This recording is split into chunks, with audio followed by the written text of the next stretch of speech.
Shri statistics के channel पर आप सबका स्वागत है। आज हम लोग रैंडम इफ़ेक्ट्स मॉडल की बात करेंगे।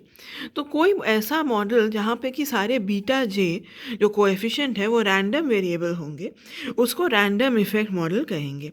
रैंडम इफ़ेक्ट मॉडल जो होता है वो जनरलाइजेबिलिटी बढ़ाता है सैम्पल्स की। और कुछ कुछ मॉडल ऐसे भी हो सकते हैं जहाँ पे कुछ बीटा जे हमारे कांस्टेंट होंगे और कुछ रैंडम वेरिएबल होंगे। तो इनको हम लोग मिक्स्ड इफ़ेक्ट मॉडल कहेंगे।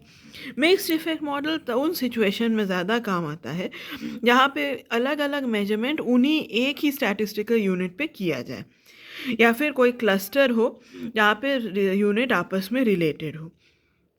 तो लीनियर मॉडल के एप्लीकेशन तीन कैटेगरी में हम लोग बांट सकते हैं कि अगर हमारे जो एक्स आई जे है वो इंडिकेटर वेरिएबल हैं और उसमें वैल्यू 1 या 0 ही होगी बस, तो ऐसे मॉडल को हम लोग कहेंगे एनालिसिस ऑफ वेरिएंस या एनोवा मॉडल।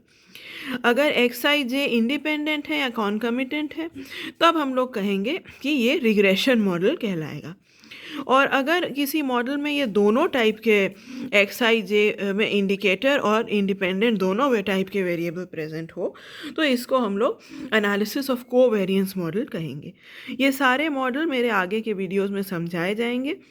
तो मैट्रिक्स नोटेशन में अगर कोई जनरल लीनियर मॉडल है तो उसको हम लोग लिख सकते हैं y is equal to x beta plus ई।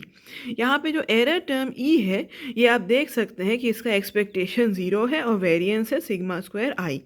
तो यानी कि ये नॉर्मल 0 1 से डिस्ट्रीब्यूटेड है।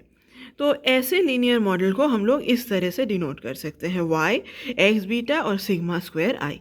तो अभी के लिए इतना ही। अगर वीडियो अच्छी लगी हो प्लीज़ लाइक करिएगा, शेयर करिएगा और सब्सक्राइब करिएगा। Thank you for watching.